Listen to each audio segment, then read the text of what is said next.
Wow, man, you know, I'm in awe of just the level of difficulty, because now that I'm the guy who has to introduce things, I just don't know what to do. But thanks everybody for coming. We are here at Tackle Shop Confessions. Phil, just yesterday we did the surf fishing get together, and it was great. And yesterday I learned that you don't want to walk, first of all, so you made everybody walk to your house. Now I'm realizing you don't even want to be on camera. So I don't know what's next, but we're going to try to do our best here. But today, as a special guest, we have Chris, and you know what, Chris, I didn't get your last name. Rink.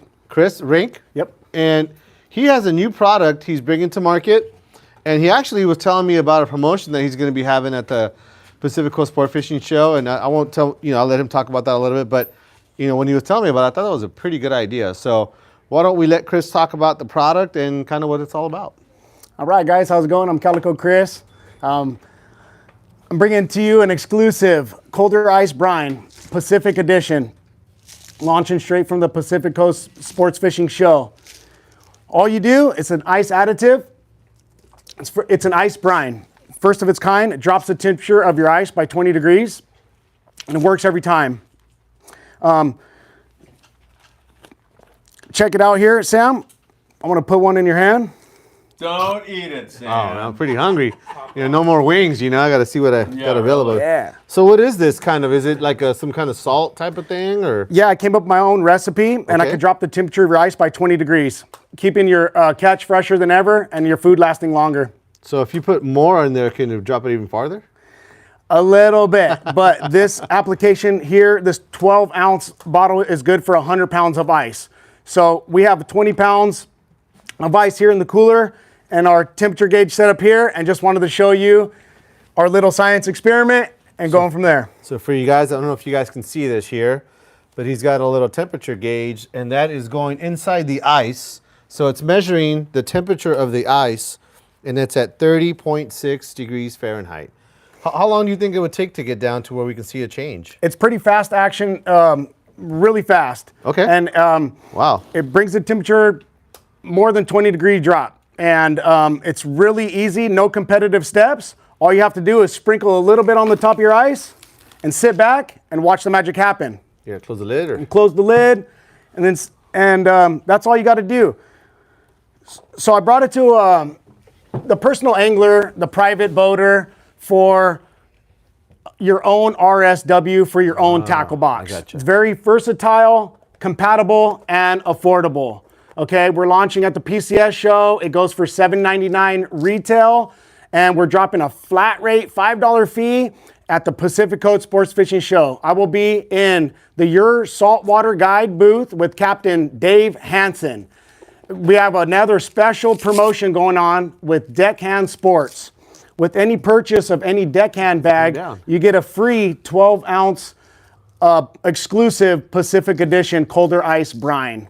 Now, how much will a container like this, you know, how much ice can you apply this to? So usually this, an angler will get about a 20-pound bag of ice. So this is good for 5 applications. Okay. This 12-ounce bottle here is good for 100 pounds of ice. Wow. So 100 pounds is probably what you would put in a kill bag the size of like those big giant ones, I would think. You know what I mean? Like those, you know, 30 by 60, 30 by 90. So something you would put a 150-pound tuna in, maybe? Exactly. Okay. Yeah, and that's the idea. It is. Yeah, look at that temperature. Yeah, we started at 30.6. Just not even a minute ago. It's already below. It's already getting to 27. That's only been like a minute. It's pretty impressive. Is that safe to eat? Like, so if you put it on your fish, Yeah. you like the skin or something? Yeah. Oh, good question. Yeah. Yeah. Or anything? So for you guys that couldn't hear this, Mr. Halibut here was asking whether or not it would affect the fish in any way as far as food quality or food safety. So this has been known for generations, that it is meant for packaging, preserving, and enhancing. And that's what I wanted to do. So I took a product and made it better, especially for anglers like us who demand a high quality product for times when it matters most. Also, would you agree, like if you owned a boat, is that not perfect to put in just a small storage? You catch your big fish. Yeah. That's so easy just to put with the ice that you already have. So like if you were to, let's say for instance, if you had like 3 or 4 kill bags, right? And you know, some of these kill bags are gigantic. You may put more than 100 pounds. I mean, I don't think it has to be an exact ratio. I think if you just filled your bag and with a bunch of ice, I guess 5 bags of ice, 5 20-pound bags, you just throw that in there. Yeah, this one here. To go. So this is the single size we're dropping now. We're coming out with a 15-pound container, and that's more for like the 6-pack boats and the private boater. Okay, and the cap will have, it'll have a 12-ounce cap. It'll be a refill for exactly 100 pounds of ice. And so something like this here, like, does it extend the life of the ice? So like, if you're on this, you got a big boat, yeah, and you know you only carry so much ice, right? Your ice is going to last longer, so Correct. you're going to burn through, because that's one of the big problems is, you know, you can only carry so much ice, you know, at a certain limit of what you can carry. So something like this may even extend. So would you put this in maybe a kill bag before you put fish in there, or is that something that you would recommend? You could do that too. Sprinkle a little bit on the bottom of the kill bag or your cooler, what have you. Put the ice in and sprinkle a little bit on top. It goes a long way.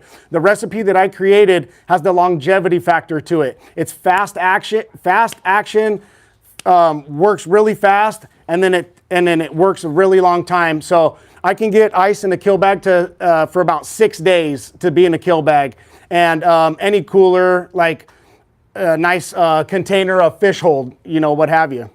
So one of the things that I'm pretty impressed already. This thing's down to 18 degrees. That's half. I mean, I don't really know how much time we got so far that we've been on it. It must be 3.5, 4 minutes. Yeah, 2 or 3 minutes. It's down to half.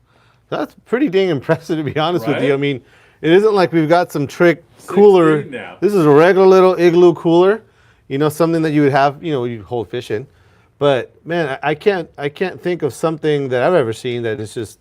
I mean, honestly, when you put that in there, I'm thinking, there's no way. You know, like we're going to be sitting here for 2 hours waiting for the thing to cool down. But it's already past. It's below 15 degrees, so it's already working pretty good. It doesn't have to be for fishing either. Super Bowl yesterday, you put in your cooler at the last minute. And that's another thing is I'm launching at the Pacific Coast Sports Fishing Show this exclusive Pacific Ocean edition, okay? But I also have the East Coast edition, and we also have the original. And the original's for anything outdoor recreation or freshwater fishing. Dude, that's pretty cool, man. I mean, so something like this, you're going to be $5 a container? Yeah, it's retails at $7.99, and we're doing a flat rate for the Pacific Coast Sports Fishing Show, $5 flat. And I know you had mentioned something with Dave Farron from Kill Bag Guy. Yeah, Deckhand Sports with Dave over there. We have a special offer going with Deckhand Sports bag. So if you purchase any Deckhand Sports bag, you get a free exclusive Pacific Ocean Edition 12 ounce. Cool. Wow, that's pretty cool. So we got a deal on them if you want to buy some. You got a deal with Dave. You're basically going to go to the, I'm sure you can buy a kill bag at any dealer. And then you take that receipt down to Dave, show him the receipt, and you're going to get one of these for free. Is Dave going to have them for sale there too, in case the guy wants to buy? Dave will be there at his booth. I will be located in the Your Saltwater Guide booth. Come see me, Calico Chris, at the Your Saltwater Guide booth to redeem your free 12-ounce cold ice brine. Is this something that you're going to be selling online as well? I'm trying to look here. You got a website? Or? It all opens up after the Pacific Coast Sports Fishing Show. We're doing a huge promotion there, and we want to get people to come out and stay interested into fishing. And the first 500 can be the first ones to have this exclusive in their hand. So after the show, everything opens up. It'll be available at all the retail stores, and just stay tuned and keep your eyes open. It'll be in a store near you soon. Is there a shelf life to this? The shelf life is indefinite. All right. Okay. And what I did is took a product and made it better. UV containers, versatile, fits in your tackle box, and it's ready to go. So I almost can't see a reason not to buy it. I mean, if you just buy, 10 of these for the year, you put them in your garage or whatever. Is there any issues with like moisture or things that you should be protecting? No moisture. So just throw it in your garage and you're good to go, or somewhere in your boat. I mean, like Mr. Haldeman was talking about. You just buy these and they're not going to take up no room. Just store them in your boat, have them there because for sure you're going to get there. You might forget them at home or something like that. So take them, put them on your boat, and you're good to go. Yeah, UV protectant, waterproof containers. 12 degrees. Water resistant. And so crazy. Right there, we've dropped it 20 degrees Fahrenheit. I came today to show you experiment and how it works. It's very compatible, easy to use, and super efficient and affordable as well. And it works every time. It's sometimes you buy a lure and you don't know if it's going to swim right or something, and for when you actually catch fish, and for the ones that buy ice, let's face it, we all buy ice, and this works every time. You got any questions so far? I can't see. I just got on my phone here to check it out. Does it freeze beer? They're asking a lot about it. Well, I mean, it's at 12. It's at 12 degrees right now. Hey, it's proven right on the camera. Yeah. Contents in container with colder ice may freeze. Okay, so that is pretty cool, man. That's amazing. Where are you located? I'm out of Costa Mesa. Okay. We're dropping out the Pacific Coast Sports Fishing Show. You can find us at colderice.com. I'm on Instagram right now, Colder Ice Brine. I'm teamed up with Phil Frieman Adventures, Island Fishing Tqckle, and many more. Deckhand Sports, Your Saltwater Guide, extensive. It's my tentacles are reaching far, and looking forward to getting it in everybody's tackle box. Well, we're definitely going to carry them. It's proven to me here. I was honestly a little skeptical. I thought, well, it's some kind of salty product. I'm sure, we all know that stuff kind of works on ice and it keeps your ice longer and it brings the temperature down. But this is pretty dang amazing. 12 degrees now, much better than 30 degrees. When you're trying to keep your ice and your fish in a better condition, we all know that getting the temperature down quickly is what you want to do, especially with the big tuna that's super hot coming out of the water. So something that just by this small demonstration, I definitely recommend you guys get some of that. Definitely. Perfect. Thank you, guys. Stay tuned. See you more. See you soon. Fantastic. Good job. All right. Thank you, Phil. All right. All right, let me grab that mic from you. Who's our next guest? Phil, stay back there. Scott please. Buchert. Stay back there. Yeah, really. Can I take the night off, Sam? I got your permission? Yeah, you got to go get some Oh, wings, though, in the meantime. The wing place is closed, man. Well, you go to the next place. Can I tell you? Chris, thank you. That was awesome. That's amazing. It's pretty amazing, right? I think. That is, even if you put ice in, So, Mitchell, come on over here and so people can hear you. Yeah, we'll just talk into it. even if you put salt and things like that inside of your mix, he's already done the time and the testing and spent all the money for you to figure out this is what works. You Yeah. already saw it right on camera. That is the way to go. And I'm impressed. I just saw it yesterday, and I'm already a buyer. Yeah, right? I'm already buying a couple containers. So. I know, man. Thank you, Mitchell. Awesome product, brother. That was amazing. All right, there you go, man. What do you think, Sam? You told me I was full of you-know-what. Well, you are. I mean, there's no doubt there. But this other thing here, Chris is the real deal. Chris Navarro? Chris Navarro's also this the real Chris. deal. Yeah, Chris Navarro couldn't figure out where we were yesterday. All right. Was he looking for us? I don't know. I think so. He sent a message like, how do I find you guys? I'm Oh, really? Yeah. Aw, poor Chris. I know, right? We'll help him out someday. That was impressive. I mean, and plus, it takes huevos to do that on live. Yeah, what if it didn't work out? I know, I was right? thinking to myself, like, That's how confident he is that it's going to that's why work. at the beginning I asked you, I said, do we want to record this? Yeah, right, beforehand? exactly. I mean, what if it doesn't work? Yeah.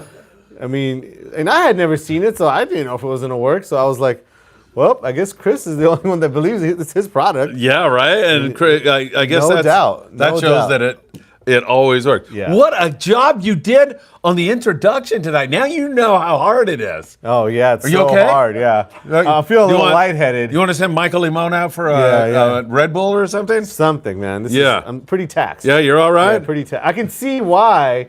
Thank You look the you. way you look. This is some hard work here. I thought it was just age, but no. Hey, But no, you didn't this see me job- taking any damn handoffs. I know. Down on the I know. beach. Well, now I know why. You can't. You can pull on fish with work like this.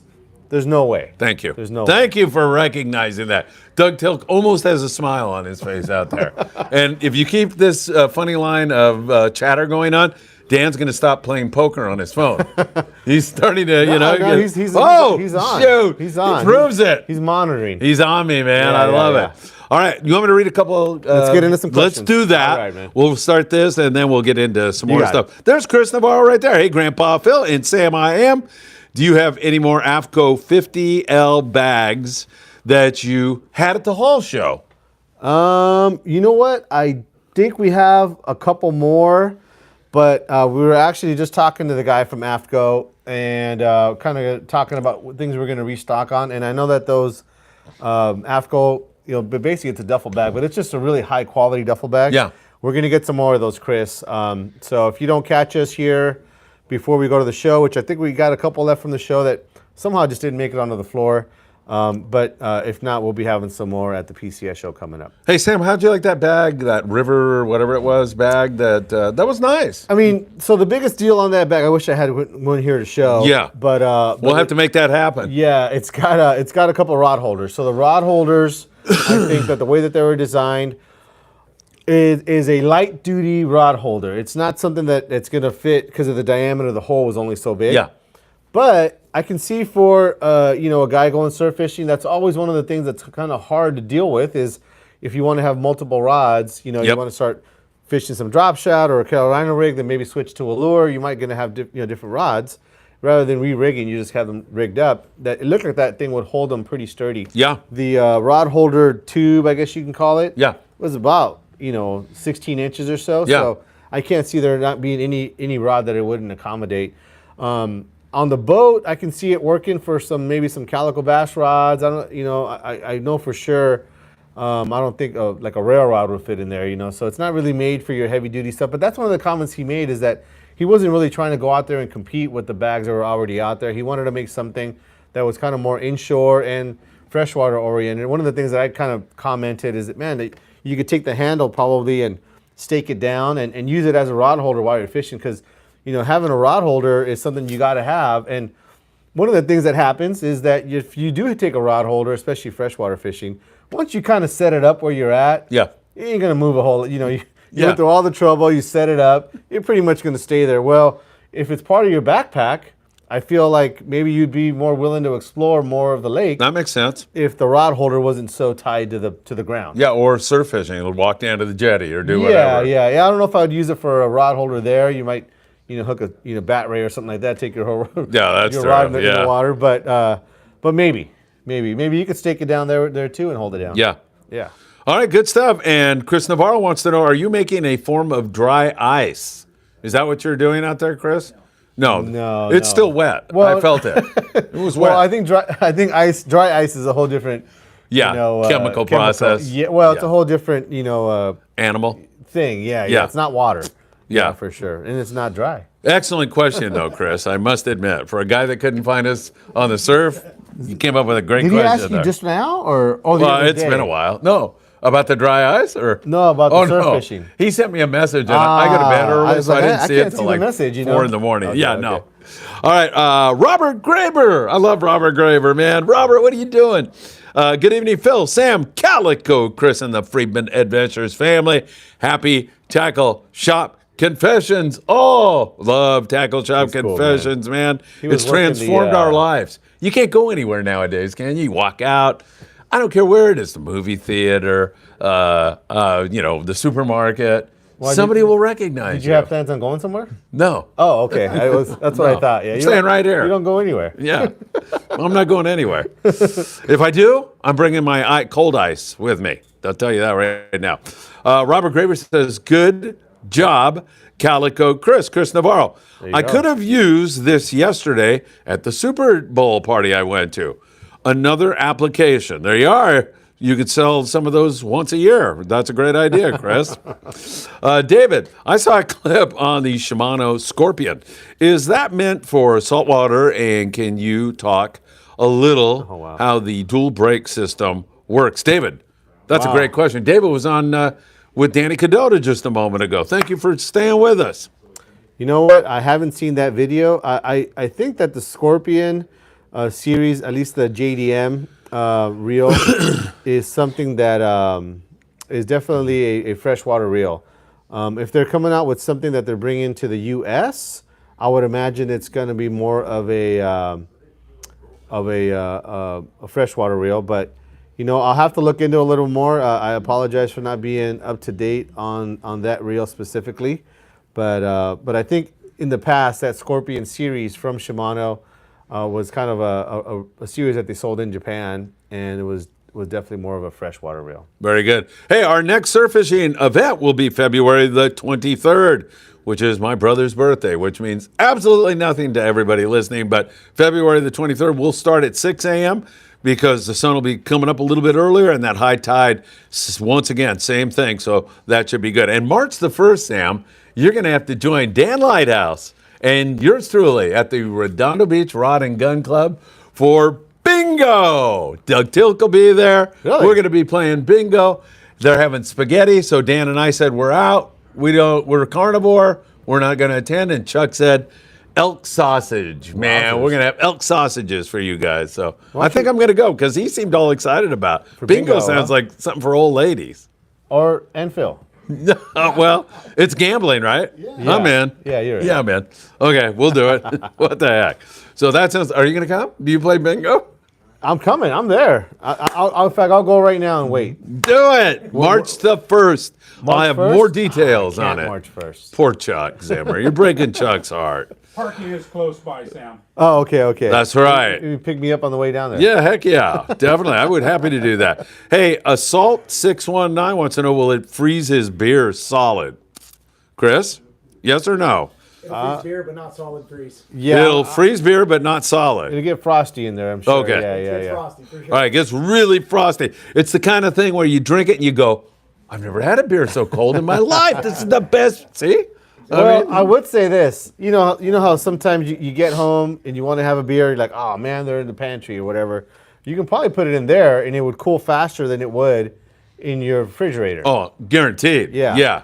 so Guaranteed. just I for can that tell you alone. that from working a bar that those guys will come in there and throw beers and then ice without this stuff. without this stuff. It's pretty cold, like Yeah. 10 minutes. So it'd be like 5 minutes with this. Yeah, probably less, man. It's Yeah, just yeah. that stuff's amazing. I cool. saw you like reacting to that. I was seriously halfway doubting. I'm like, I knew it would change the temperature for sure. That I wasn't doubting. I know, salt. You're looking for a 3 or 4 degree drop or something, right? no, After the 3 hours. time. Yeah, the time. I thought, well, eventually it might get down to about half. Yeah. And then that would be pretty impressive already. But how quickly it happened. That was the part that really impressed me. That's pretty cool. Yep, 100%. A really great person, David Rosenthal, says, good evening, everybody. Angler R pliers. They are so fantastic. Mackie says, we need to see how fast it will cool beers. And I think we've already arrived at that. No, we need to see it. We need Well, real proof. Yeah, really.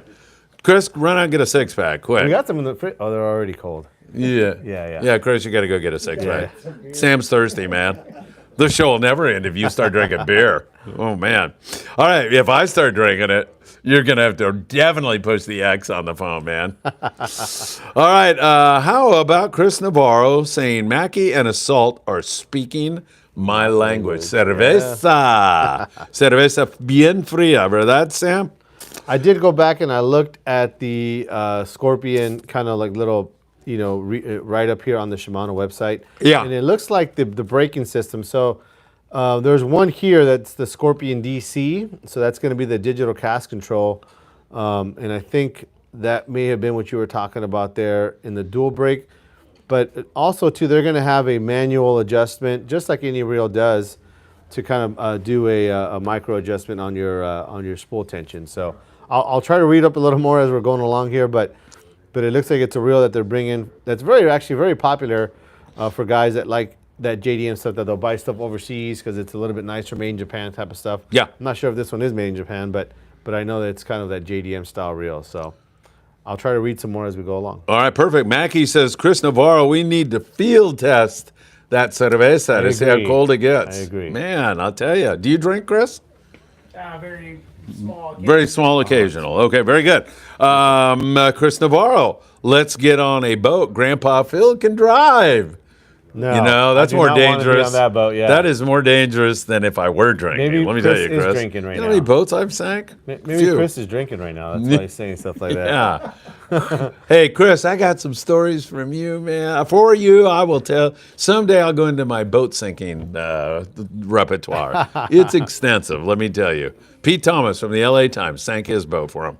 It's my pleasure to do so. Chris Navarro says, impressive. You have a new customer. is. There you are. Chris Navarro, man, you'll be moving from Costa Mesa to beachfront Newport Beach within a year. He is so confident this is such a great and wonderful product. Chris Navarro, I couldn't walk that far, Phil. Can't believe the walk with Phil made everyone else walk, including the guy who's had back surgery. We would have gotten you VIP parking like Doug Tilk gets when he comes, but you didn't reach out and mention that to me. I would have been happy to make that happen for you. Nelson, DG, on the road again. Hey, Sam, do you sell any small Jigpara jigs? Jigpara. So Jigpara.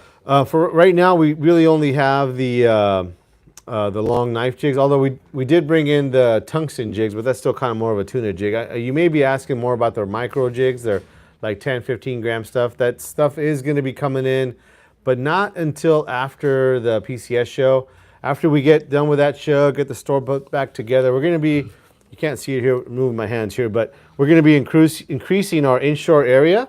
And one of those things that we're going to be increasing is the micro jigs. That micro jig is a category of jigs, for you guys that don't know, that is just what the name kind of implies, a super small vertical jig. It's about like that big. They weigh about 10 to 15 grams. They actually weigh up to 40 grams, but the ones that guys use are the 10 to 15, 10 to 20 grams, call it. And they are super, super effective inside the harbor. Probably the most popular new lure the last couple of years is those micro jigs. Yeah? Yeah. They work really good, huh? They work super good. Obviously, like anything else, I'm sure certain situations they work better. But definitely, we saw a ton of them. Are those the Promar product or no?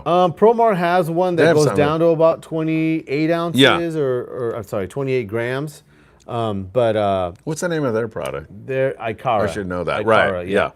That's kind of more of a flutter jig, something that I would probably use something outside the harbor, maybe like something at Gamblers, or like the Horseshoe Cup somewhere out there where you get some reef areas out there. Maybe I would use them out there for those kind of jigs. For what I'm talking about is really more of an inside the harbor type stuff. When you're fishing, inside the harbor, you're fishing 15 feet or less. You're not going to use a super heavy jig. So, but yeah, those things work really good. To Steve Oropesa, our great sponsor from Promar. I was just kidding that I didn't know the name. I just wanted Sam to shine there, Steve. So no problem. He's okay. He knows you're old. Yeah, no Yeah. kidding, man. Everybody knows that. All right. How about Isaac? Isaac's next. Says, good evening. Great day with everyone yesterday. Man, I try not to drink. You guys are killing me. Isaac, stay good. Stay good. We had that chat yesterday. Stay good. Behave yourself. Call me tonight. Mackie, get some butter beer, Isaac. Butterbeer. Yeah. I know. Yeah, you need Mackie to drag him down now. Huh? Some butterbeer. Isaac, drink a Diet Pepsi. I'll talk to me later. Scott, hey, wait, should I read his name or should I do something else? Should I say, well, there's a question from Scott somebody. Okay. Now, I could read his name or I could go like this every gosh. time he asks a question. This guy says, hi, Sam and Phil. Hey, how you doing, Scott? Hey, Scott, nice to see you. You guys should charter the Grande for a day trip or overnight or day and a half trip or a 2.5 day or a 6 day or 4 day. A 3 day would be good too, but a 9 day is really fun. How about a 6 day in November or a 14 day in October? All those trips would be great. Thank you, Scott. Those are great questions. You want to say something to Scott? You already said it all. Okay, thank you. He has another thing.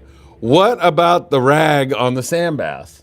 Maybe he's talking about what's going on this week, which we do need to kind of put some attention to. We're almost down to like our last question, Right, and that's why I'm bringing it then up. I was going to throw sand bass your Okay. direction because that's super All right. important. Yeah. All right, Scott's gone. So I like that, right?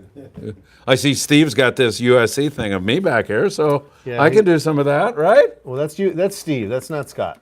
Yes, I know. Yeah. So you need No, we're not, yeah. No, I like that. That's funny. All right. All right. David says, you mentioned tungsten jigs. Tungsten is very brittle. Have you had any problems with jig chipping or breaking? I don't know why that's funny to me. but Yeah. So it is something that I have seen on occasion. I don't know if I've seen it any more than, like, let's say the lead jigs bending or something like that. But I have heard of guys haven't had that experience where the jig will break or something like that, or the ring will pull out at times. But I think it's usually after they catch a 150-pound tuna. So sometimes it's going to happen where you get a big fish, pulls real hard, things sometimes will break. but it hasn't been that often. I don't think it's happened any more often than, for say, like I said, a metal or a lead jig bending. I think that the jigs that we got in, as far as I was explained to me, those are the ones from a major craft. They are wired through, so I think you should have less of that problem. All right, excellent stuff. Is it Johnny Gomez or Johnny Gomes? Gomes. Johnny Gomes. Hey, guys, great show. Thank you, Johnny. Appreciate you being here. When and where will that ice product be available besides the show? Chris, you're going to announce that later? What's Sam Torre. Yeah. Island Fishing Tqckle? Yeah. I think 22nd Street Landing. 22nd Street It's going to Landing. be there. Yeah. And just check us on the morning briefing. If you do, Johnny, I'll be making announcements on there for sure. But I would go by the show and talk to Chris. He may have some more intel for you at that time. But thank you so much for asking. It's a great product, H&M Landing. It sounds like. Halibut Man, how did you manage to get the legendary Scott Buchert on here? You must be world famous. Now, here's the experiment I'm doing tonight. Uh-huh. Do you think Scott will come back tonight? Since every time he has a comment, I show this, I believe that's the last you will see of him. I believe that this will scare him away. This is like garlic to a vampire, or a crucifix, or holy water that you sprinkle on a demon. So I think we'll see, right? You never know. Yeah. All right. Let's see. Mike Krinkovich, the cranker. Cranker. Fellas, always respect Scotty. Thank you. Yes, you're right, Mike. Absolutely. Steve Nyes, that is not me. Your partner next to you posted that. I just applied the photo. Sam De La Torre. What can I say? Oh, we you got got all one. kinds of them, man. That was you. Did what? I like it, man. I just wanted to see what this USC. I was. got to come up. What is that? University of Spoiled Children. I know the whole thing. Yeah. It is. I've been playing those guys I've been going to games for 60 years, for God's sakes. I know one of them for sure. Oh, my God. James Blanchard. I haven't seen you, James. I was somewhat hoping you would be there for our surf fishing event. It's good to see you, my friend. Hope you are doing well. Hi, Sam and Phil. Are you going to have any trips for white sea bass? Yes, I am. You are? Good. Well, I mean, you never know, but we've got a June trip that's a reverse 2.5-day trip on the Apollo out of 22nd Street Landing. That sounds like it's got those kind of possibilities. Yeah. Do you agree? I would think so. That's prime time. All right, and I'll try to come Sunday, but family emergency came up. So he was going to try to make it. All right, next time, James. All right, Sam, this is as good a time as any to talk about this sand bass situation because it is vitally important to the fishery here in Southern California. Mike, I'll get back to all your questions in a minute, but I want to kick this off to Sam because this Thursday, it's really important that you all contribute to this. Sam, go ahead. So by contributing, we're not talking about donating money or nothing like that. You don't have to go nowhere. But there is going to be a meeting in which public input is going to be allowed. And basically what you have to do is go on, and we should have a QR code, maybe something we can kind of put together for you for the morning briefing tomorrow, where you can just hit that code and sign up for that meeting and be an observer of the meeting. And you can also comment. There's a couple things that you fill out. It's pretty simple to do. Literally takes probably less than a minute. And make sure that you're on during the time. This is going to be Thursday morning. And it's basically going to be, they're going to be talking about cutting down the limit to potentially zero. Right, no take. No take on sand bass, So we've already taken it kind of, on this rockfish thing. That's made it tough. On vermilion, that's made it tough. Lingcod, obviously still cowcod. We still can't retain it or possess any cowcod. But even if you think about it, that's going to restrict maybe tournaments. You can't have a bass tournament if you can't be in possession of a sand bass. Absolutely. So, I mean, for all you guys that fish the inshore, and even if you don't, this is important to our fishery. It's important that you guys get involved. And fortunately, this is one of those times in which getting involved and making your voice heard is super easy. So I want you guys to get that information. I'm sure we're going to give it to Phil to post up. We should have a QR code here, but we don't. But it's going to be for this Thursday morning. We'll get some more info. If somebody has that link, maybe they can post it here. If not, for sure, we're going to go ahead and post that up But as soon as I can get that link here, that's what I was actually looking for. See if I can copy that link and post it here. I might Yeah. do that a little bit. So Okay, good. yeah, Good, but that's Thursday morning? Thursday morning. You know yeah. what time? I don't. That's what I want to look for that. All link right, you for can here. you can delve into that a little Yeah. bit. A guy by the name of David on our last show with Danny asked this question. He said, he said he's a fisherman and he said, I'm in favor of closing down some of these things if it means that it's helping the fishery. And what do you say to a guy like that? Or it's mixed emotions. For sure. You know, Yeah. if that's what it took, you know, like if they actually had a situation in which they can, you know, prove that was Scientifically, the situation. yeah. For sure. You know, I mean, there are times where things like that happen, you know, both in the water and in the wild and things like that, where, you know, it's something that need to be protected, you know, like condors or, you know, I mean, there was a proven count that these things are going to go extinct if we don't do something about them. You know, sand bass, I don't really think that really follows that same type of example. I don't think we're about to catch the last one or something like that. If you go down to Ensenada, you'll see that the migration just hasn't really made it up here in maybe the numbers that it did in the 80s and the 90s, you know. Doesn't mean they don't exist, you know. Also, too, is just the understanding of how that species gets around. It is a migratory species, you know, and so of course you're not going to be catching them in December and in January, even though they still catch them. You know, the guys that fish twilight still get them. Yeah, right. And so, you know, for me, I think I would be, you know, in the same way, you know, if it's something that we need to do to protect the species, yeah, for sure. But I think that the way that the assessment has been taken is not something that is really adequately, you know, portraying what the situation is. And in taking these kind of measures, you know, it really is something that I think that possibly the people that are in charge of doing this aren't taking into account that it is going to affect, I mean, a huge, you know, part of our economy, of our population, and just access for kids to go fishing. You know, sand bass is one of those species that a kid will go catch. Gateway fish. Yeah, right, on the half-day boat. And so to me, I feel like this is kind of almost like a direct, you know, attack, or a direct, you know, I hate using those kinds of words because, you know, it's not really what's going to be written down in law, but it definitely is something that's going to directly affect not only our fishery, but all of those half-day boats over, you know, and the twilight boats and stuff like that. So I think it's something that if you like to fish, and we assume that everybody who's watching this fits in that category. You know, it's so easy to do. It's so easy to participate. It's so easy to have your voice heard. There's really not a whole lot of reason to not. You know, it's something you can do online. It's very easy to do. All right, good. And that's a great answer you gave there, because I asked that question because that guy asked it, but I asked it because a lot of people, when they hear fishermen saying, no, we don't, they just feel like, okay, you want to wipe everything out. Right. And you answered that perfectly, because the science isn't there to back it up. If it were there, Right. you'd be all for it, we'd be Right. all for it, and that's so important to point out to the public at large. Right. And we understand, you know, as, you know, now kind of, you know, the last couple of years following this and kind of how it works is that they have a term that's called best available science. And of course that is all they can go by. But sometimes that best available science should have some bar that they've used, you know, not just to say, well, we haven't tried, but that's what we can see. Yeah. And to me, I feel like a lot of times they haven't tried.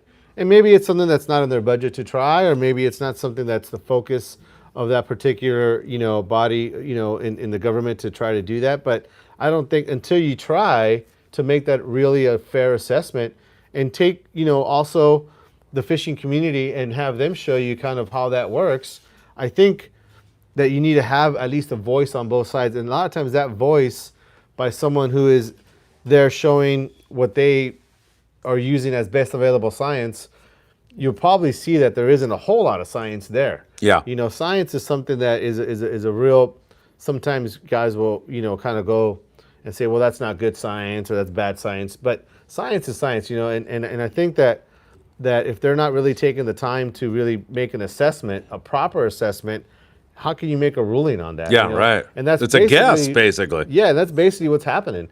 And when you start making those types of guesses, And you have people's economic yeah. futures in your Well, hands. when you're making those types of guesses, I think what ends up happening is you start kind of pulling on their emotions. Yeah. Because that's all you have left to really kind of, you know, pull on. Yep. And now you're going to make these other types of campaigns that are really based on emotion Right. versus real Facts science. and science. Yeah, right. so we need to get the science. We need to show what's really going on. They need to take an assessment that is for real. If you go down, and maybe this year is going to be the year that stuff comes back. You know? It could. I mean, and I've seen it. I've seen it where we go out fishing for 2-3 weeks straight, and it is, sand bass crazy. Yeah. Where you can probably catch 1 million of them. Yeah. And then for whatever reason, they're gone. Yeah.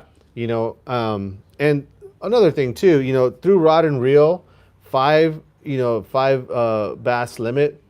I would say it's damn near impossible for us to really make an impact one way or another, to a population of that type. Yeah, I agree. Something that is especially, migratory. Yep. If you have guys fishing in one corner of the harbor and you have 50 people fishing there and taking 5 bass every single day out of one corner of the harbor, that might be different. Maybe out of that one corner, yeah, you might deplete it. But taking it in the open ocean for a migratory species on rod and reel is just not something that I think is even possible. To all my friends at the Fish and Wildlife, if you guys really wanted to do something, you would go to a slot limit. It has worked in other parts of the country, like Florida, with the redfish fishery.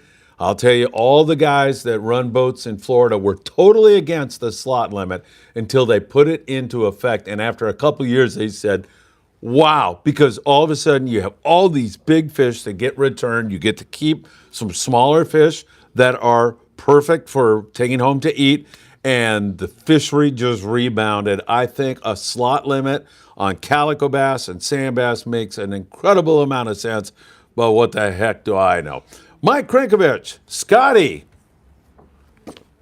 sure knows how to give serious options for multi-day trips from 1 to 16 day and everything between those. Go Scott.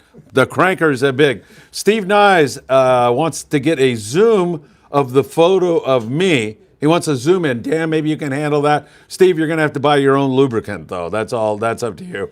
Mackie, they can see the masterpiece in person at the shop. Steve Nyes. Scott Buchert, do you think the albacore will be coming back this year? That's probably a 100%. question for you. Yeah, I've never opined on that. Of course they're coming back this year. You damn right they're coming Yeah. back. Yeah, wait a minute. Who was that? Thank you. Somebody said I forgot to show this. Yeah, boy, I'm slipping up here. I hear the word albacore and I forget. Scott, yes, 100%. Horizon is, Scott Buchert, Horizon is doing Cedro mothership trips this year. What do you think about that? Care to sounds opine great. on that? So, we did get asked that question the other day, and I think for you guys that want to go to Cedros, it's just another way to do it. It's not so much of Cedros as far as, a straight Cedros trip because there's a little bit of travel time, but you're going to be able to get to maybe sleep on a long range boat, get the long range food and all that kind of stuff. Not to say that the boat on the island isn't any good. It's actually really, really good. But for a guy that maybe wants to just take a ride down the beach there and fish, maybe possibly fish on the way down, I think that you're going to get a little bit of both, Scott, excellent question. That's all I can say. Sam really liked that one, man. Very good. David says, Phil, do you have any trips out of Newport or Dana? I do not, David. I've got 22nd Street Landing, and then I've got C4 Sport Fishing, and then I have a 5 and an 8 day trip out of Point Loma Sport Fishing on board the Independence. 8 day is sold out with a waiting list, but there's a little bit of room on that 5 day trip in late April. Call the Independence office if you'd like to join us. That should be a lot of fun. All right, Halibut Man. Where did Halibut Man go? There he is. Have you guys mentioned the new sculpin regs? No size limit now. Backwards for the bass.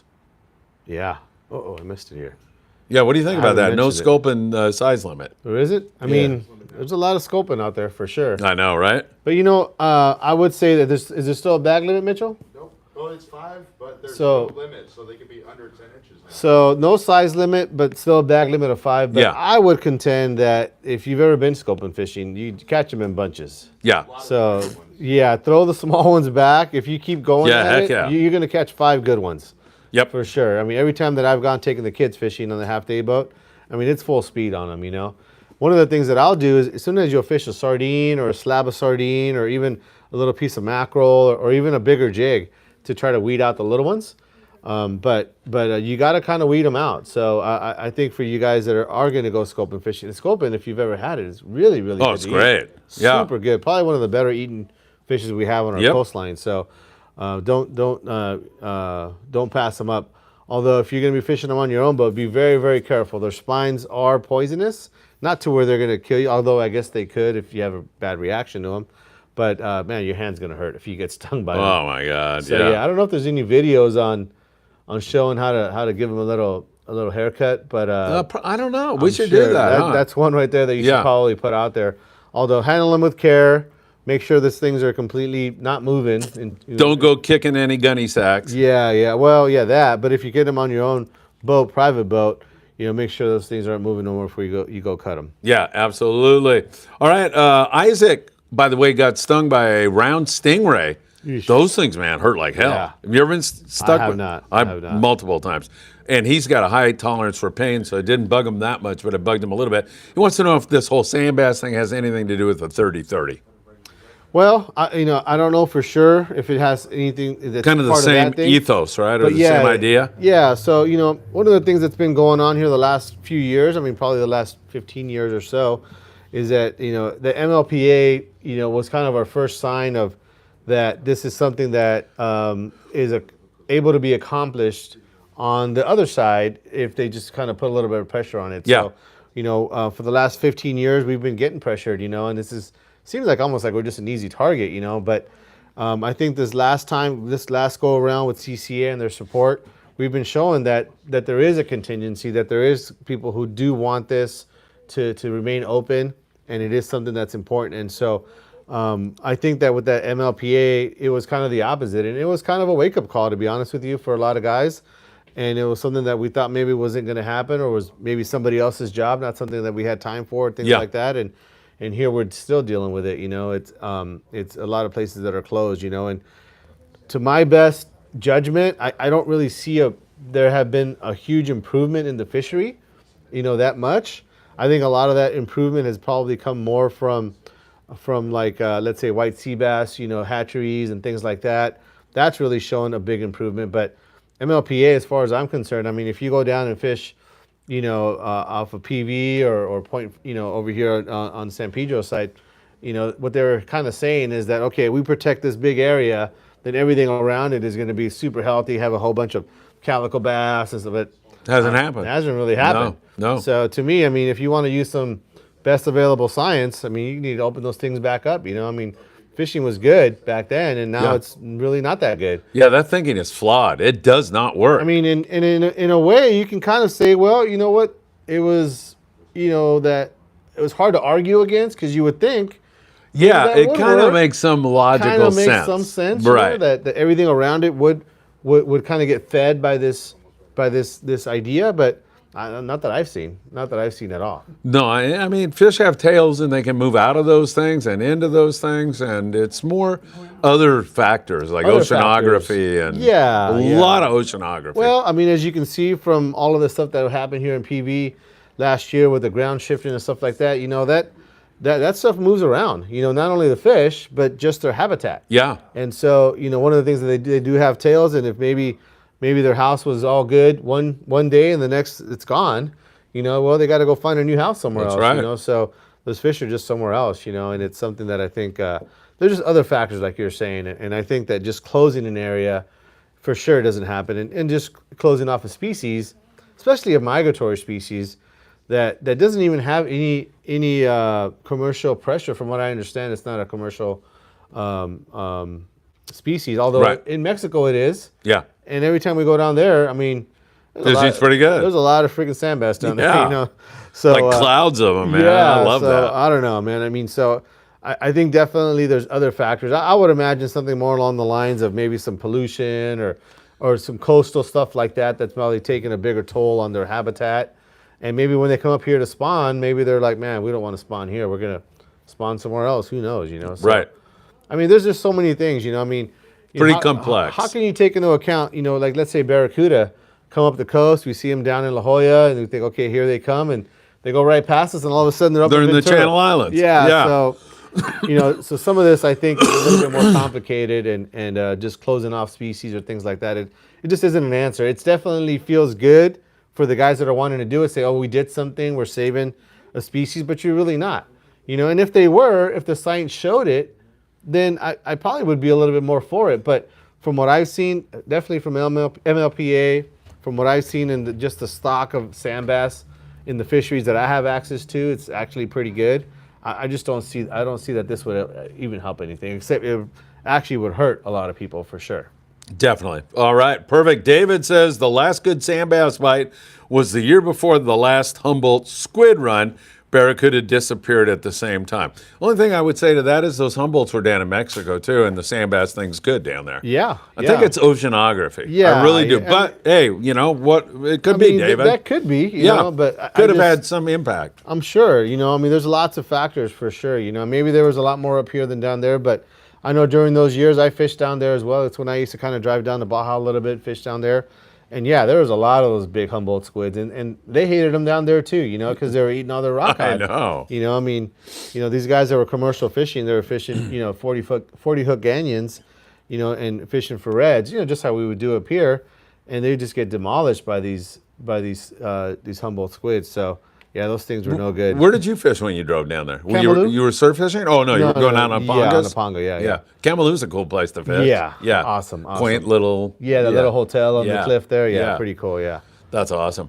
All right, good stuff, David. Great question. Thank you, Robert Graber. Item 23 of 31 items on the Fish and Game Commission meeting. Here's the link to join. And for some reason, the link didn't come out.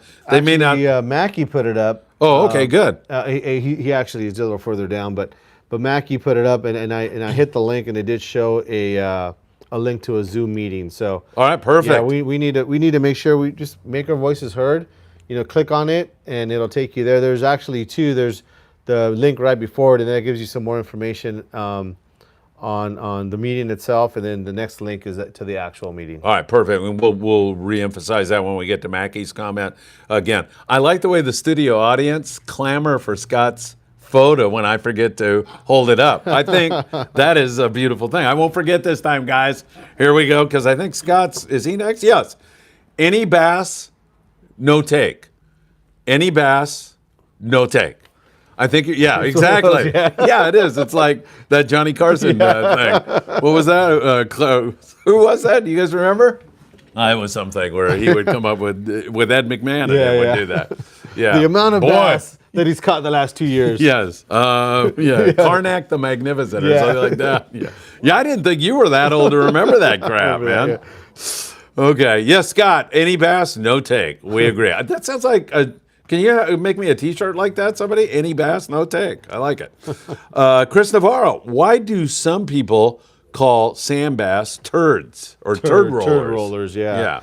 That's kind of I don't know, it's kind of a weird term. I know that there's probably some history to it because it is a pretty common term, but they're kind of known for kind of, Being near the pipe? being in the mud, or being down in some of those places that were considered, and they would call it a pipe, but it isn't like it was actual excrement coming out of that pipe. It was usually something else. But those bass are lots of places, But I think they got that term because guys would fish in those areas, and they would probably catch. But you catch a lot of stuff around those pipes. You catch sheephead, Yeah, you catch all calico that bass, stuff. halibut.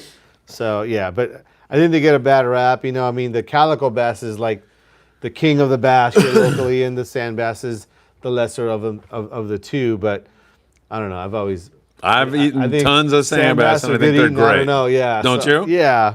Yeah. But they do get that term, and probably wrongly so. Dipley used to call blue perch crapper snappers. Crapper snappers, yeah, In yeah. fact, we got in on the Grande one day, and I was decking for him, and he goes, God, I got to go to the bathroom so bad. And I go, oh, okay, so you're going to run up to the landing? He goes, no, I'm going to go on the boat. And I go, go on the boat? Yeah. Why would you do that? It's more, go up in the land. And he said, somebody's got to feed the perch. Yeah. He was a real funny guy, I got to admit. Tony Russo, the best available science, actually going fishing, says we should be able to keep 1 to 2 cow cod per trip. There's a lot of waste going on there, Tony. You're right.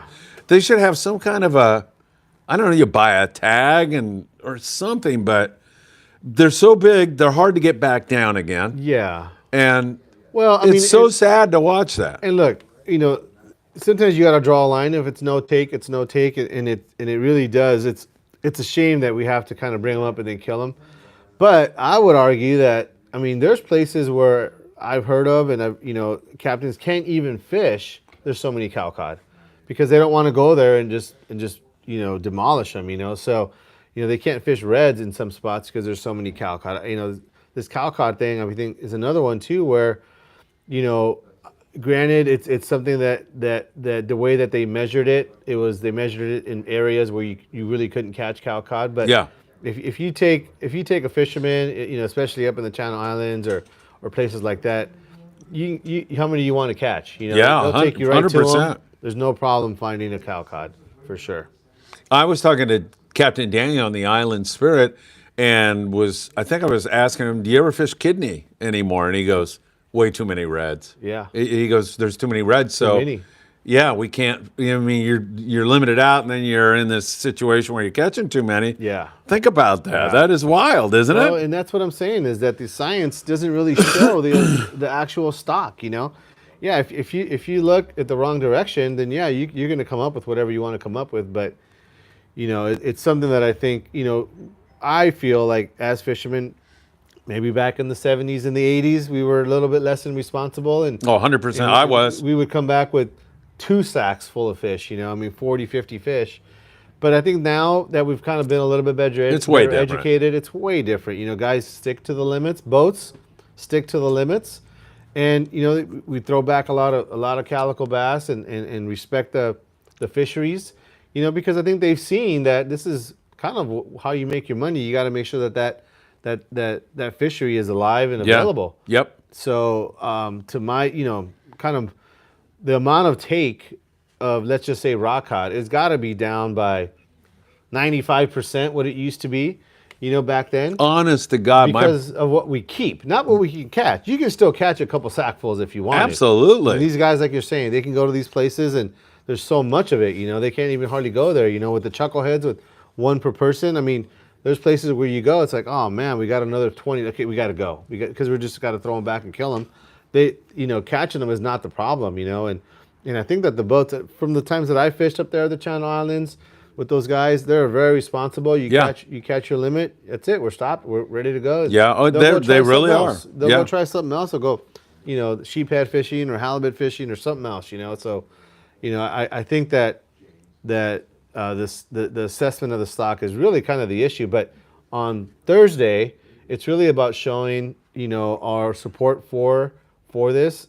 And being thoughtful with your comments and Thoughtful, everything. Be yeah. thoughtful. Well, some of the stuff Sam's talking about, yeah. like the science, you don't believe the science is up to par.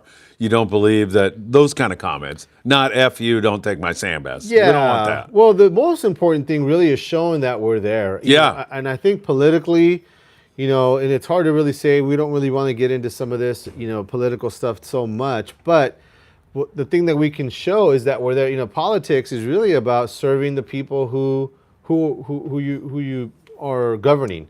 And if you don't show up, they don't have any reason to provide you any kind of concession or or any favor. Right. Because you're not there. You're not part of their constituency. So I think that's really the main focus of what we're trying to accomplish here, is to demonstrate that there is a constituency, that we are here. There are fishermen here, and we do care. Absolutely. Mackie's been so kind as to put up a couple of links, everybody. If you go into our comment section, you'll be able to see that. And I'll go back in there later and then be posting that tomorrow. Well over 100 people watching, by the way, right now.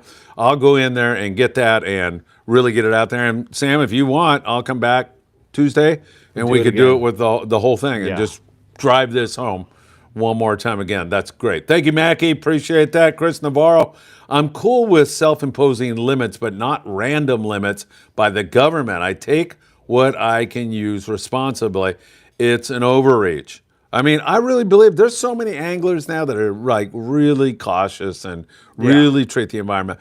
Listen, my brother and I on the Redondo Special, when we were 12 years old, we were convinced that the 10 fish limit on rock cod was 10 gunny sacks. Yeah. I mean, we'd fish 5 hooks and I literally, remember. I don't even know that we even knew there was a limit. We just kept going, man. You and couldn't filling- hardly carry those back home. You couldn't, man. Yeah, I remember. You know, we'd beg my mom and dad for fillet money and get them Yeah. filleted if we could, because my parents were like up to Yeah, here with too much. whole fish coming home, Yeah. and so yeah, I mean, now it's a totally different thing. Totally different world. Where you yeah. have a lot of guys, old timers, even saying, "Hey, you know, you should throw that back," or you know, Well, I mean, I think what it is that the limit should kind of, be indicative of what somebody could actually consume in a certain period of time. Yeah. Having a 20 fish limit, it's too much. You're not even going to go through it all. Right. So I think that some guys will catch up to their limit all the time, but if that limit is reasonable, 5 of this, 5 of that, you take home 15 fish. That's a good amount of fish, and I think most people would agree. You go on a trip and are able to bag 15 species, 15 fish. You're going to bring home some good meat, and it's something that by the time you finish that, you're ready to go fishing again and get 15 more. Yeah.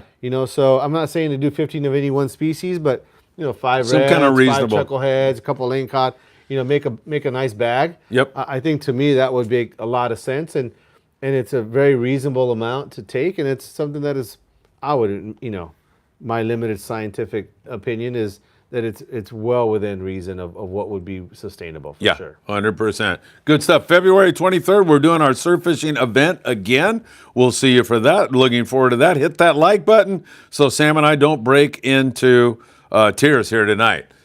Scott Bucher says QR code for the sand bass. Yeah, I think he's asking for it. I think And it's up above, right? Or it's not a QR code. No, that's but- a link. Yeah. But we're gonna come up with that QR code too. Okay. Yeah, we'll see. All right, perfect. Chris Navarro, on the long-range boats to Cedros, can you keep more than the 50-pound plane flight limits for fish, tackle, and belongings? My guess would be absolutely. What do you say, Sam? For sure, Chris. I would imagine it's whatever your bag limit is there. So it's going to be 15 yellowtail that you can keep on the boat. But it's 15. I think it's 30 total fish bag limit for Mexico. So, but it'd be 15 of any one species. So technically for yellowtail, you'd be 15 of those and maybe 15 bass, or maybe a mix depending if they get some halibut or sheephead or something like that. But it's going to be 30 total of fish in possession that you're going to be allowed, Chris.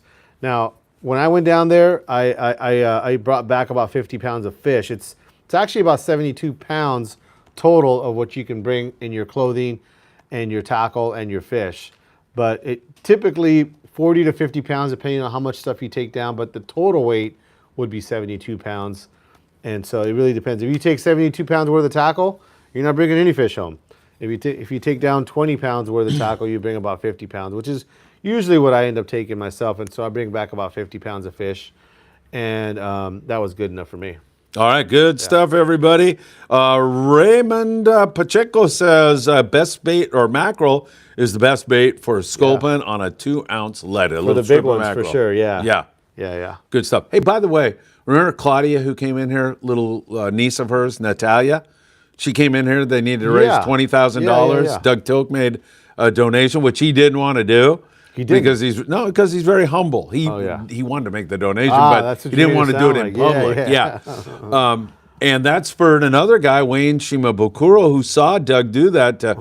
They've raised $17,500 Awesome. of the 20 grand. Awesome. And so they still need a little more help, but we're there, man. Little Natalia is going to have her heart surgery, and God bless you all, Doug, everybody out there, for being so kind and generous. I mean, really, that's saving a life is what it is. yeah. It's just a beautiful thing. All right, Michael Schmidt wants to know, any spots left on the June Apollo trip? Yes, I haven't even started pushing that yet. I got to get off my dead you-know-what and start doing that, Michael. But there are, and I just put in a phone number, 657-227-6459. Send me a text and I'll send you that list. So in case you're interested, you can get on. Chris says, I see the Zoom. What time does it start? I believe it's 8 o'clock. 8 a.m. we're guessing, and we'll have more info on that, Chris, in the coming day or so. No later than tomorrow. Red Pill. How's it going, my friend? Good evening, gents. Hey, Sam. I saw the new Saltiga spinner at the Hall show. It looked sick. Any idea when you're going to start carrying them at the shop? You know what I'll do? I'll look right now and see when they're available. I don't think that they've shipped yet. And also, too, just so you know, the one that has all the new drag features, it's got that new drag system. I think that's only going to be on the larger size. I think from an 18,000 to like a 30,000. So pretty big size reel. But the other smaller sizes that they are also coming out with a 2025 series. Not as many changes, still has the same drag system. Those will be available soon. But let me check on that real quick here. All right, very good. Chris Navarro says the Swami Johnny Carson show. Yeah. Swami. Johnny Carson show. That was a long freaking time ago, man. Like 10 years ago, maybe? No. How long ago was it? When did he go off the air? Anybody ever About guess? 30 years ago, I would say. Wow. Maybe 40, maybe 50. Were you watching that crap? How old are you? 30 years ago, I was. Yeah, geez, that's crazy. All right, Edward Amador. That's right. Colder Ice. He likes That is our freaking friend cool, Chris's product. We love it, Chris Navarro. With calico bass, I release them unless my jig is in the gills. Then I rip their gills out and stick a knife in their eye. No, unless my jig is in their gills, and it's going to probably die. Slow to grow, let them go. I've got lots of other fish in the freezer. That's very good. Slot limit, I'm telling you, slot limit would change this fishery. You'd be catching 10-pound calico bass all day long. You'd be releasing them, but you'd be taking a bitchin' photo, CPR, on some really cool bass. I'm telling you, that is the way to go here. I do believe it's the angler's choice, says Chris Navarro. Yeah, you know, I'm all for conservation, but I don't like it when a guy catches a calico bass and he wants to keep it and a bunch of guys give him crap for it. I don't. Right. Do you like... I don't know if that happens as often as people say. It happens once in a It while. happens once in a while. Yeah. But I don't know if it's something that is something we need to campaign about. Yeah, I agree. Yeah. Looking forward to the 23rd. Me too, man. That was a lot of fun. We had a great time. Where's it going to be? It's going to be in Surfside, California. Yes. So it'll be the closest for you, but the farthest for everybody else. Is that more That's or less? correct. Okay, good. Yes. I walk 5 miles every day. So they were asking the question about that reel, the Yes. Saltwater. May is the projected ship date for those reels. Oh, okay. Very good. What is this, the Phil Frieman show? I got the wrong thing on here for some reason. Did you see that? Anyway, there it is. All right, Halibut Man. You guys are better than basic cable TV. Thanks for all the instant Q&A. We love you, Halibut Man, and he's right out there, man, right there. Did a great job, Halibut Man, down there on that surf fishing event. He always does. We absolutely love it when he's down there.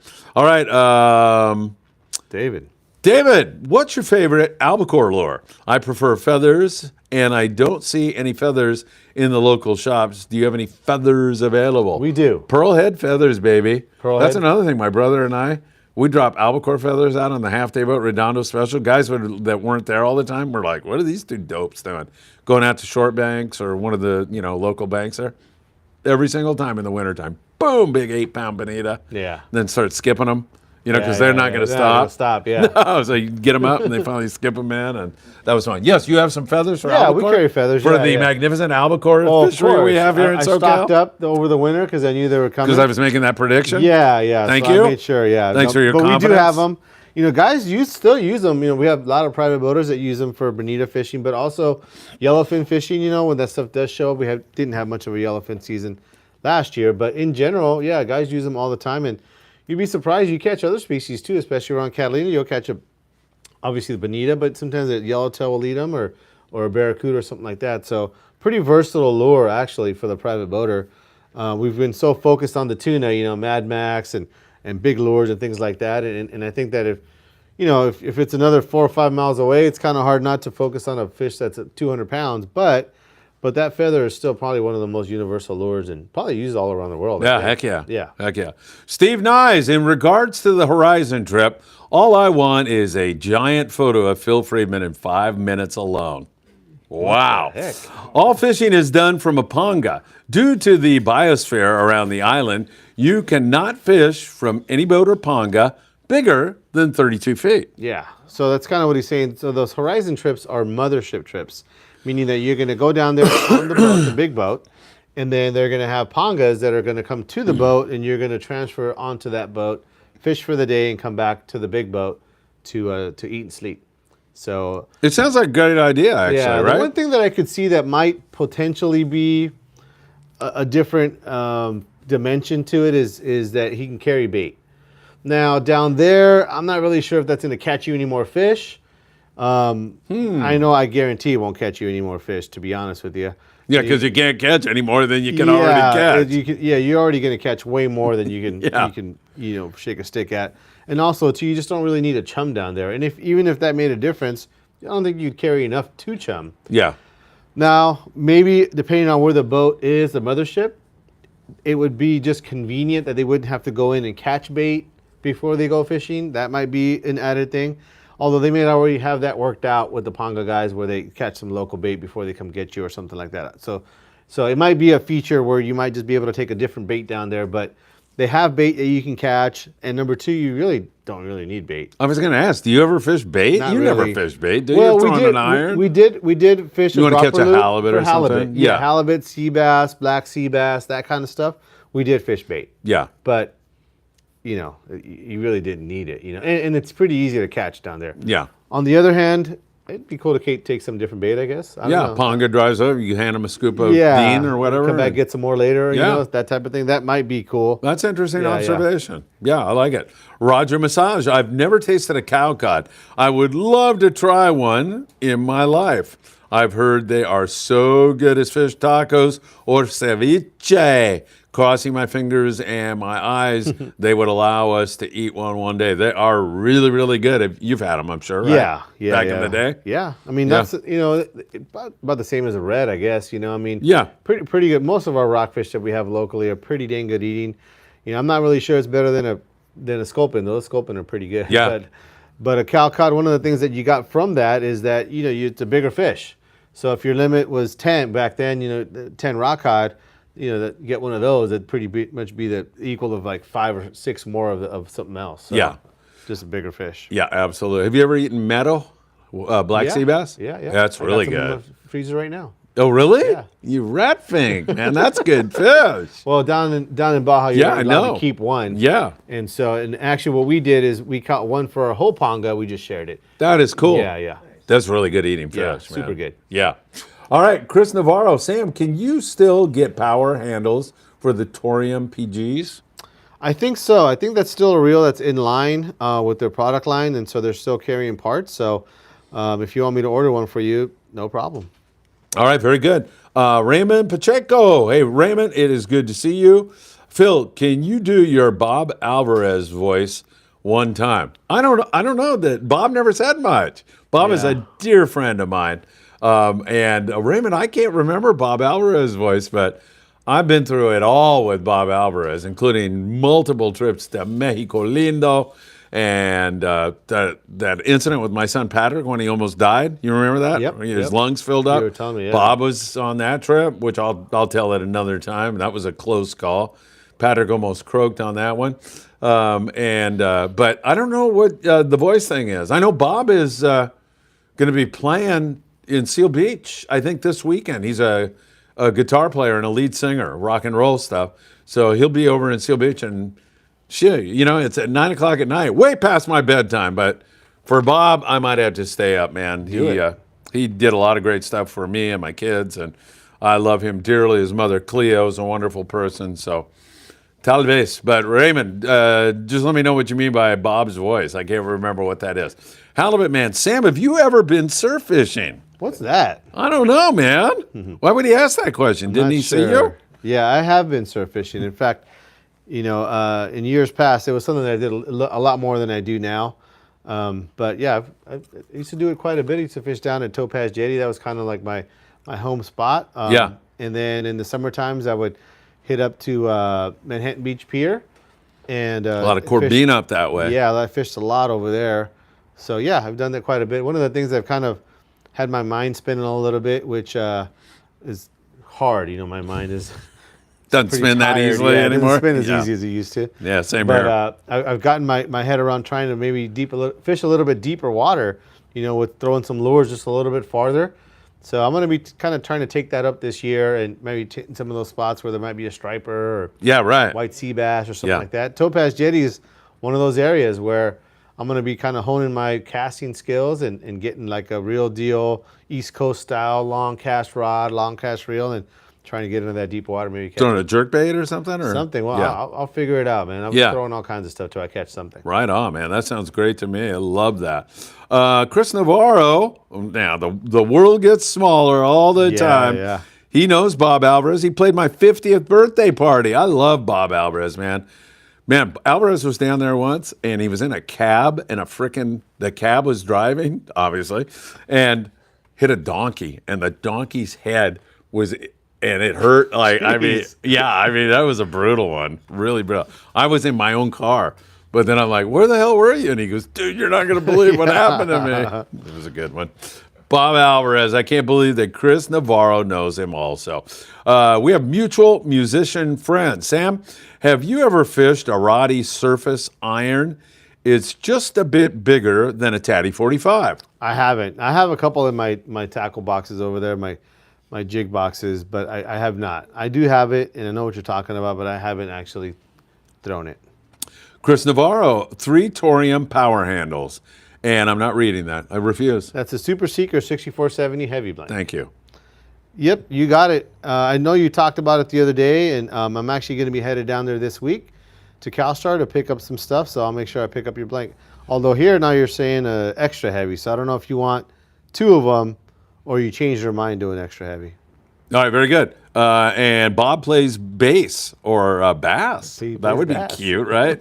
In Arizona now, great guy. And you already took care of that next one, thank God, because I was not going to read it. Spastic D, good to have you back with us, my friend. Sam, how long does your shop take to wrap a custom rod, typically? So right now, it really varies depending on how many guys are ahead of you. But right now, and through most of the year, we're between 2 to 3 months is an average wait time for getting a rod done. All right, very good. Thank you for the great questions, everybody. Red Pill, thank you for all the info on the reel, Sam. I'm planning on getting a Torque 40N. What CalStar or UC would you pair it with? Preferably a 7.6 or 8-foot rod. So if it was a CalStar, you'd be looking at the 775 H, or maybe even an XH, depending on kind of how you were going to be using the reel, fishing 60 pound or 80 pound. So 60 pound for that 775 H. You could go down to like a 875 XH or double XH, 50 or 60 pound. If you wanted to go 8 foot in the CalStar, you'd be looking at a 800 double XH. In the UC, it'd be a Raptor if you're going to be fishing 60 pound, wanted a rail rod, or a Centaur. I have a Torque 40 Narrow myself. I fish it on the heavy side, 80 pound test, and I do fish it on a Centaur. In fact, I got that nice fish last year that I got on the 11 day was on that reel and on that rod. Okay.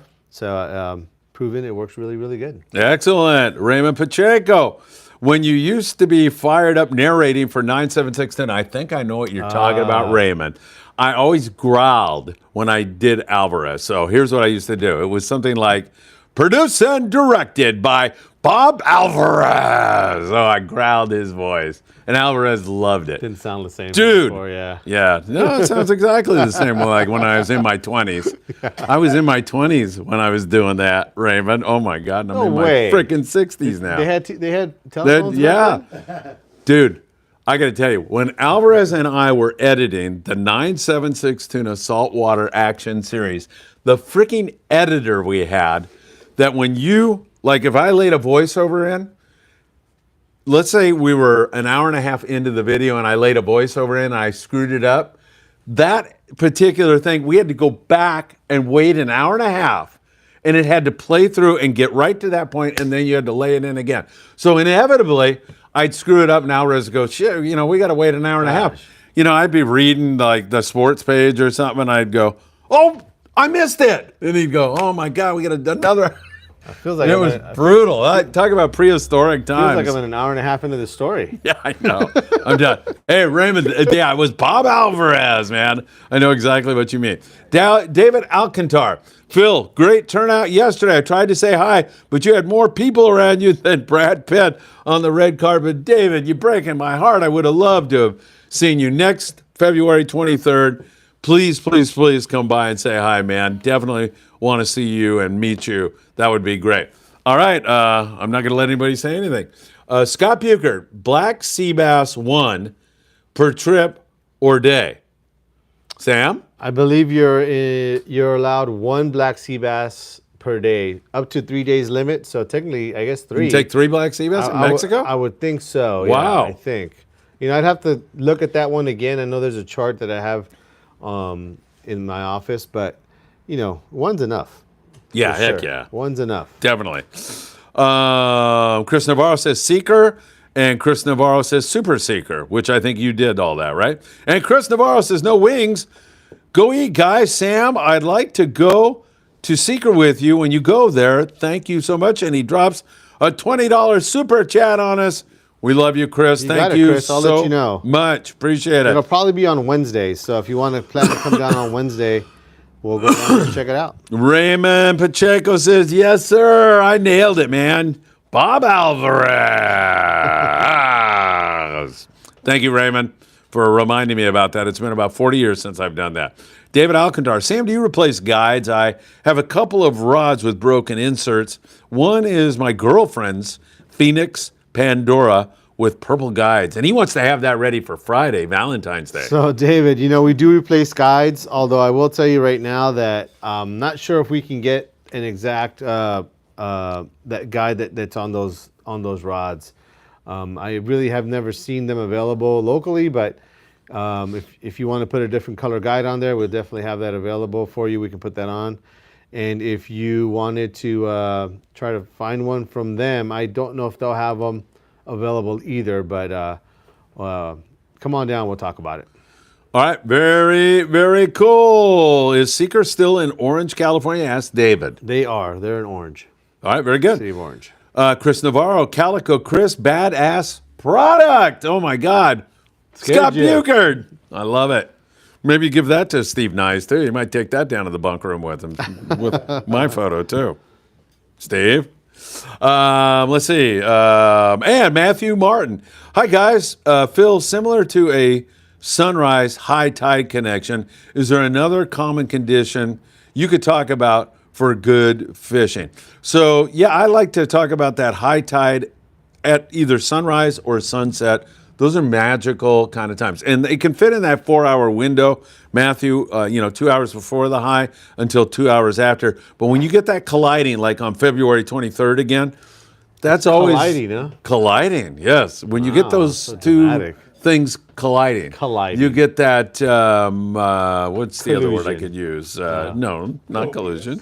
Copious. Amounts of sunrises. I'm telling you, that can make a big difference. That is a great little thing that you can get together. Well, at least every other time, because I know this last time, not too much of a difference. Yeah. To halibut, Yeah, not too great. leopard shark. Yeah, we had like 80 people fishing. I think we got 6 fish. Oh, don't make Yeah. fun of my people. I'm not. I'm making Those fun are of your you. people, I'm too. making fun of you. Those are your people. You have to realize we're not out there for the fish. Well, if we we're were- out there for the I camaraderie. think the fishing would have been better a little bit further down Oh, the beach. yeah, it was wide open down there. Yeah, I saw those guys catching fish. Just wide open. Yeah, yeah. Catching albacore down there. Way past our limit. Thanks, guys. 85 plus watching right now. That's great. Hit the like button and subscribe. Thank you, Chris, for saying that. Are we out of here or what? You want to be out of here? Let's go. Really? Where are we going? I don't know. Oh.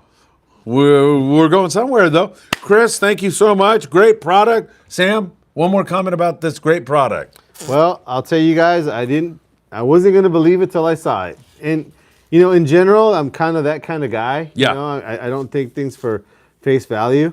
And I will say that if I had a boat, which I don't, if I had a boat, I definitely would have this on my boat. I think it's something that anybody who's going to be maybe not even having a boat, but kind of transporting fish. Maybe you're coming up from San Diego and you want to keep your fish nice and fresh on the way back or anything like that. Maybe you're just going to be holding fish for the night. Maybe you get back from a trip. You're not going to cut them till the morning, rather than trying to figure out where you're going to buy ice at midnight. If you got some ice to start with, you can probably extend the life of that and make sure your fish is in good shape in the morning when you're ready to cut it. Colder ice available here after the PCS show, correct? Perfect. Yes. Come on down. Perfect. You want to give a little send off there? Did you want to say something before we go? Just want to say thanks to everybody, and glad to be here with the Friedman Adventures family, and I appreciate it. Looking forward to seeing everybody at the PCS show. And it works every time. You just can't deny it. You're going to have to try it. That's what I say. And it's perfect for any outing, outdoor occasion, and just perfect. Just going from there. So stop by and see Sam at Island Fishing Tqckle, and he'll be at the PCS show as well. So thanks, everybody, and I'll see everybody soon. Hey, Chris, thanks again for the super chat. Really, really appreciate that, my friend. Who knows what kind of trouble we'll get into when Dan Lighthouse is left in the house with Doug Tilk and Chris and Mitchell. Woo. Who knows? I'm thinking maybe Stars Cafe tonight. You never know. All right. Thank you so much, everybody. Sam, always a pleasure. You got it, man. Good times, man. Thanks, everybody. We'll see you soon. See you February the 23rd for our next surf fishing event, and tomorrow morning for the morning briefing. We'll see you then. I'm a Notre Dame fan. Don't believe one word Sam is saying.